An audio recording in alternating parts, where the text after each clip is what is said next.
Dior Homme Cologne fragrance for men. Guys, awesome for tuning in. We are going to today look at this very nice fragrance in beautiful white. And yeah, the question is, how long does it last? Does it last for a long time? Does it last medium? Does it last short? And when can you best use this interesting, very nicely made fragrance that I've tested for you a couple of times already? In part 2, I'm going to show you a few close-up shots of the presentation. Then in part 3, I'm going to give you some general information about that fragrance. When did it come to the market? Who was the perfumer? And what are the notes in that fragrance? And in summary and conclusion, I'm also going to give you a little bit of my resume and conclusion for which scenarios is this a good fragrance, let's say for spring or summer, or generally what can you expect, how does it smell, and what do I get from that fragrance. All this coming up in this video. So let's get started, guys.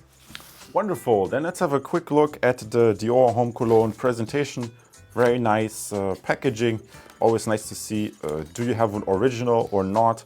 That's why I like to show you a few close-up shots of these fragrances.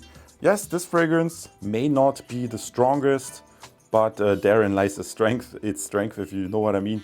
And yeah, very nicely made bottle. So I really recommend buy only from reputable sources. There is a tendency to make a fragrance counterfeits sometimes, so you want to be safe, spend your hard-earned money on the real thing. And you can see the cap and the sprayer and the batch code, and it's really engraved. It's a little bit hard to read, engraved on the bottle. So if you had a sticker here, or if the sprayer would be looking different, then obviously it would probably be a counterfeit. But this is the real deal. And yeah, guys, this concludes the unboxing and a quick look at the presentation. We're now jumping to part 3 and look at the notes and the ingredients. Terrific, guys. Now let's dive a little bit deeper into the Dior Homme Cologne. I took gathered some information about the scent and sprayed it on the tester strip. Like I told you, very nice Eau de Cologne. And quickly looking at the information that I found, you can see in the side card, like I told you, Eau de Cologne, 2013 released as far as I know, and the perfumer is Francis Demarchi. I hope I pronounced this correctly, guys. And I would say this is citrusy, fresh, floral, and clean and soft. So yeah, I mean, it is a very interesting scent profile, and yeah, you can think about it. Do you want a beast mode fragrance, or do you want something lighter as well in your collection? And that's really my secret recommendation. That's personally how I like to pick fragrances that I use. I don't want just strong beast mode fragrances. I sometimes want something where I can vary. Something sweet, something fresh, something that's very strong, something that's a little bit lighter, to pick something appropriate for my mood or appropriate for the social setting. Obviously, this could be, for example, like a casual fragrance on the weekend, but I think you could wear this to the office. It smells very light, it's inoffensive, and it smells like quality. So quickly looking at the notes, I picked 3 notes here: bergamot, grapefruit blossom, and white musk. And yeah, it has some freshness, probably from the bergamot. The grapefruit blossom gives it like this soft, slightly floral note. I mean, for some people that might be too soft and too floral. But then again, there are fragrances that are way more floral. I like it. I think it's just spot on. And then musk, you know, sometimes you have these musks that are very manly musks, but this is the white musk, and it's just so smooth and so soft. It's not a manly musk at all.